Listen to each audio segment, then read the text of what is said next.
It's time for another podcast by George. Straight talk, straight from the heartland, that'll have you saying, by George, I think he's got it. Now, here's George.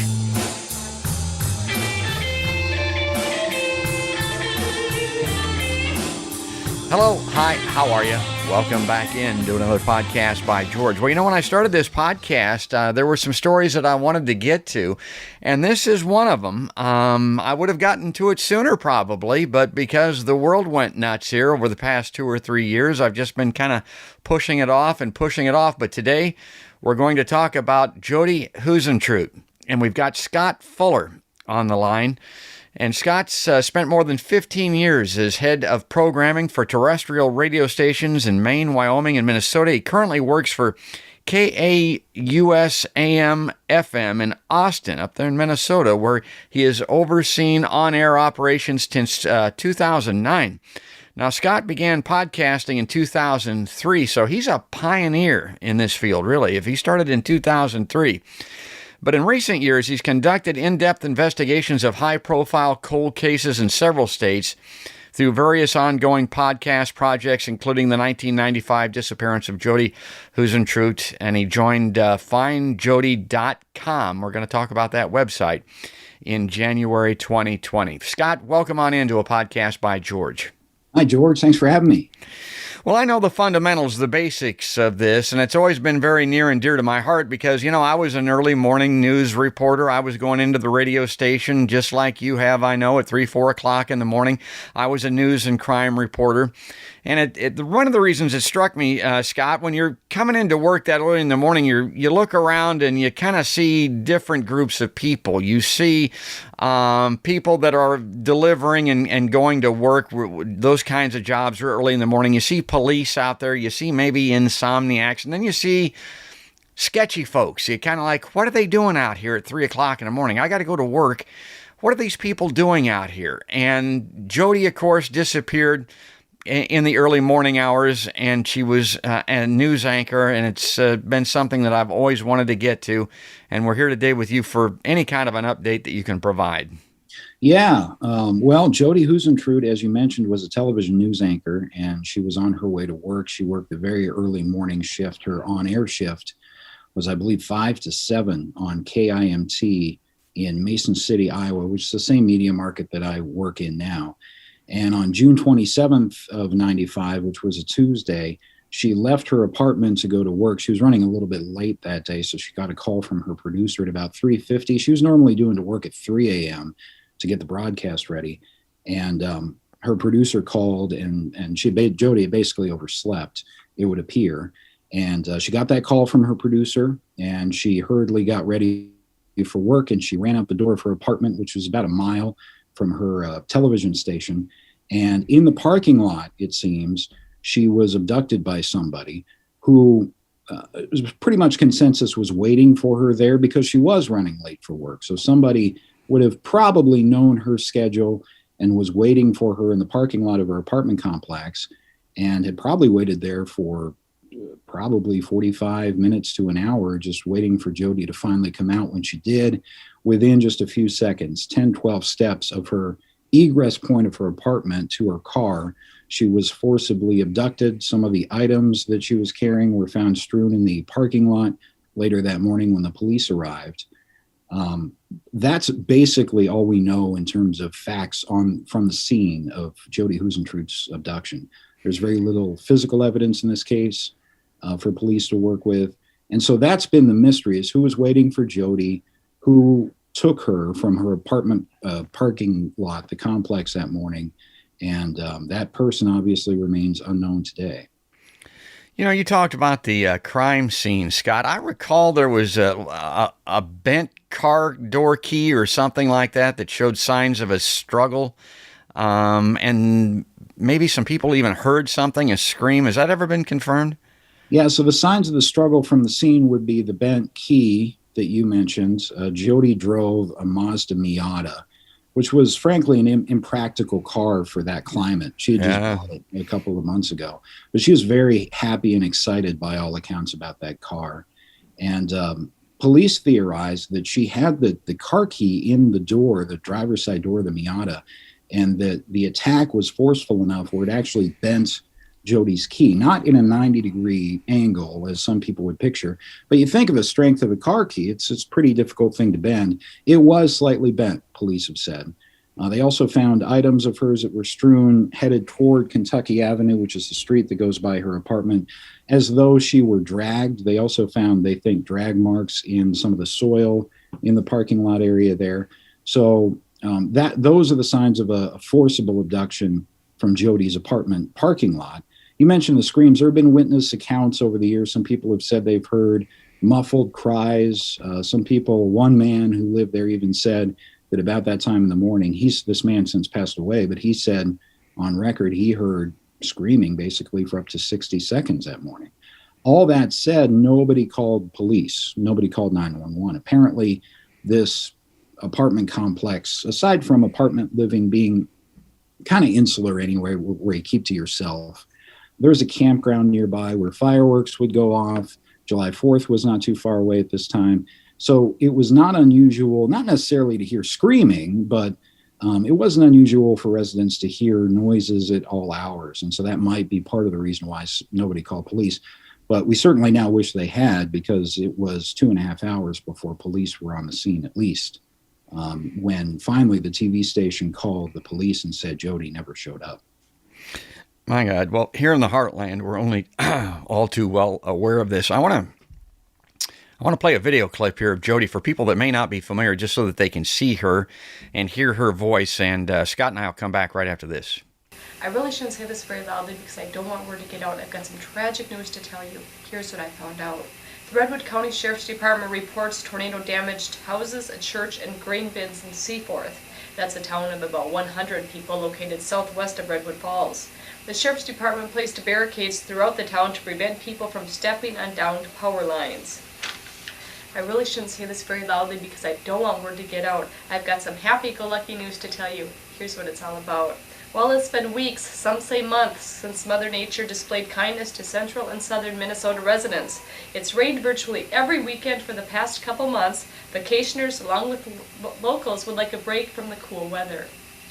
So that's Jodi Huisentruit, missing since 1995. I'm going to digress a little bit and give my perspective on this. And Scott, I want you to weigh in because you've been in this radio world. You've been around the TV folks. When I was going in the early morning hours, I was also going in with morning news anchors, young women like this, 3, 4 o'clock in the morning. And here's what I'll tell people.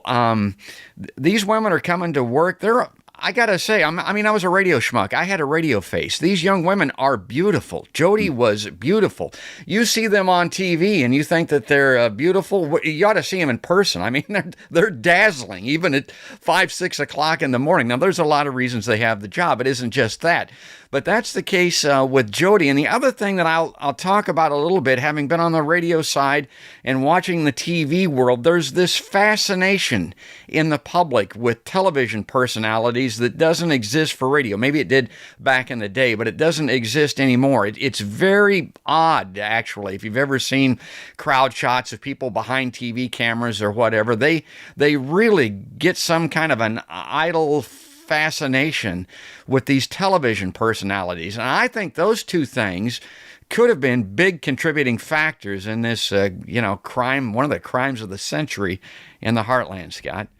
I think you're right, especially, George, if Jodi's abductor or abductors were a stalker, were somebody she was watching on television.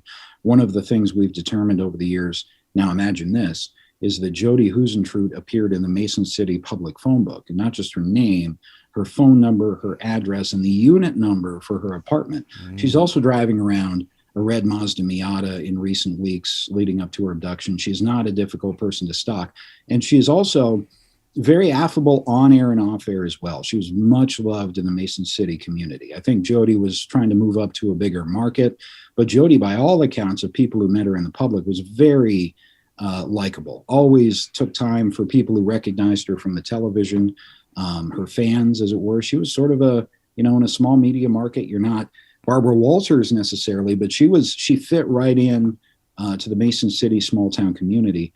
And she also, on the air, had developed great chemistry with her co-anchor, her meteorologist, a man named Don Harmon. And the two of them for the first time really in Jodi's career, she found her place as an anchor, as somebody who could be warm and inviting. And you're right, part of the job of the television news anchor is to look good on camera, but so much of it is that intangible connection that these anchors especially develop with the audience. And seen through a certain mind, 99% of the people that watch you are going to watch you for the news, weather, and sports, and they pick your station because they enjoy watching you. They enjoy the chemistry, that somehow they make you feel like you're starting your day on a positive note. But of course, there are the 1% or fewer of the viewing population that will take that connection, that personal connection that's integral to the job of being a television news anchor, and they will personalize it and dement it and twist it in a way where they think not only they might know you, but they might think that there's something there beyond just the anchor to viewer relationship. And I've talked to many television news anchors over the years about Jodi's case, and I don't believe, George, I've found one yet who doesn't have a similar story. Not of being physically abducted, obviously, but there are, I've heard stories of billboards and TV stations of these are the viewers that if you see them, they're not to be on the premises. They get emails these days. Back then they got letters. Jodi used to receive gifts from viewers in the mail, many of them I'm sure just well-intentioned, but it's a definite factor, especially when you consider in Jodi's case, she was a prominent public figure driving a very notable car. She had that connection with the audience, and she was easily accessible to anybody who had a Mason City phone book. Those are all excellent points. I mean, your job is to be liked, by your viewers, obviously, but if the wrong viewer, and it may be the case here, likes you, it can all go bad very quickly. I'm reminded of Bob Dylan. I'm a big Bob Dylan fan. I remember there's a film clip of him caught on camera, and he didn't really expect to be. And somebody came up to him and told him how they had this special relationship with him, and he was like a brother and a kinship because of his music or whatever. And Bob Dylan kind of looked at this guy and said, "Look, man, I don't know who you are, but I'm not your brother. I'm not that. You don't have anything with me. I'm glad that you like my music. I'm glad that you like my songs. Buy them and enjoy them. That's what they're for. But it doesn't go anywhere beyond that." Because Dylan, of course, was very concerned about just exactly this type of thing. Well, Scott, before we lose you today, because we're running out of time, I try to hold the podcast to about 20, 25 minutes or so. I saw some news recently in the last month or two that maybe there was some hope that, well, it's kind of an unusual hope, but Jodi's been declared legally dead, I believe, at this point. So they're hoping to solve the crime at least. And I thought maybe there was a lead, but I haven't heard anything since. Well, most recently, and it's funny with this case, it seems every year there's a significant possible development. Obviously, in this part of the world, anytime remains are found side of the road or whatever the case is, Jodi's name pops up. Most recently, I believe it was last summer, they did find some human remains in the Winnebago River, which was very near Jodi's apartment complex. And Jodi's apartment was actually on the Winnebago. And the find was somewhere south of Jodi's apartment complex in the Winnebago. And that's probably where they would be if they had floated downstream. So especially last summer, there was some hope. It's definitely some attention paid to that. The authorities determined last summer that those remains were of a missing kayaker who had been missing for 18 months. A second discovery of human remains was found even more recently than that, just a few weeks ago at this point.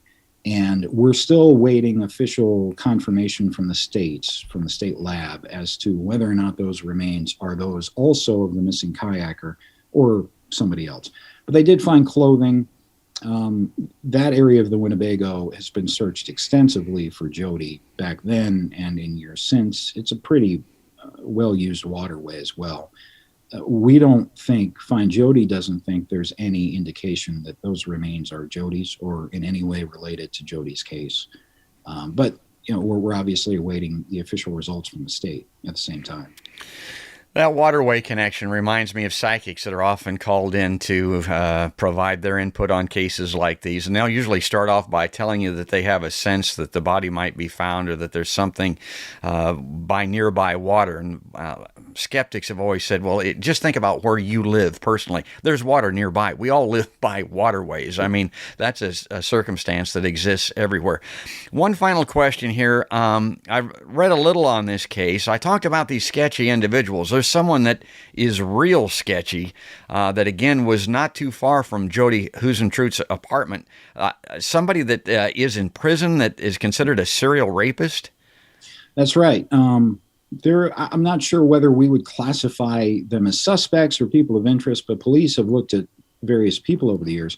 And the man you're referring to is Tony Jackson, who the short story on Tony Jackson is after going to high school, he's from Chicago originally, after going to high school in southern Iowa, he did end up in Mason City, Iowa. And in the summer of 95, he was working and living in Mason City, and his apartment was only a block and a half away from the television station where Jodi worked. In later crimes, nobody, of course, in 95 knew he was a criminal, or would be, but in later crimes, he would go on to rape a half dozen women over the course of just a few weeks in the Twin Cities area, which is not too far away from Mason City when he moved up there. And it was only then when police started looking at him for possibly Jodi's case, because some of the elements of his later crimes could line up very well with the abduction of Jodi Huisentruit. He remains in prison in Minnesota. We think, Find Jodi thinks he's still worthy of consideration in Jodi's case. Officially, the Mason City Police Department has ruled him out. They did so pretty quickly back in 97, I believe, based on a cursory investigation, it looks like, that they did of him. We're not sure what they know about Tony Jackson that eliminates him necessarily, but he remains a very interesting person in Jodi's case. From our perspective at Find Jodi, we just recently released a podcast episode about him that was very in-depth about his later crimes and his connection to Mason City. And I mean, there's no question he's a bad guy. He's a bad dude. Whether or not he's responsible for Jodi, he has to be there and he has to be the one to have done it. So the good news, I guess, if there is any about Jackson, is he's a relatively young guy. He's about 50, I think, now. So if he does have any knowledge or information about this particular case, it's theoretically possible maybe down the road he could be incentivized by local prosecutors down here or in some other way to give some information, if he does possess it, about Jodi Huisentruit. Well, I want to encourage everybody not to forget Jodi, to go to findjodi.com, investigate this case. Stay tuned. If you have any input, there's a form, there's a place to do that. You can email anonymously on there, I believe. And Scott, you're a pro, and good on you for doing this, pal. Thanks for fighting the good fight. I want to give you a last word here to wrap up. All I would say, and just echo what you just said, George, is we never know who has information or theories about what might have happened to Jodi. At this point, it's been 25 years. So what's the harm in pursuing any new information, any new leads? We're certainly hopeful that especially anybody listening who was in Mason City or whose parents or relatives were from Mason City, I think at this point, for this case to be solved, it's going to take somebody talking who knows information that's going to lead to Jodi's remains or some other kind of prosecutable evidence that can be brought in Jodi's case. But that can come from strange places in cases like this. It could be something in somebody's attic. It could be a remark somebody's uncle said that now that you have this information, this basic timeline about Jodi's case, you think, well, maybe there could be something there.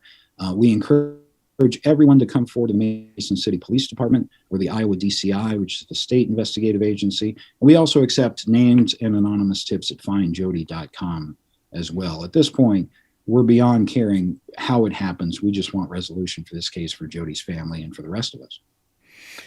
Outstanding. Great work. Scott, thanks for coming on a podcast by George. Thanks, George. Thanks for highlighting Jodi's case.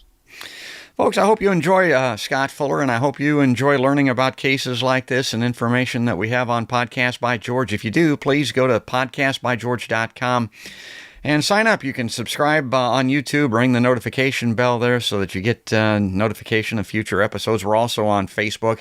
iTunes is where the audio is heard a lot of times, but we're basically any place podcasts are seen or heard. But that's going to do it. That's going to wrap it up. That's all there is, and there ain't no more. That's another podcast by George.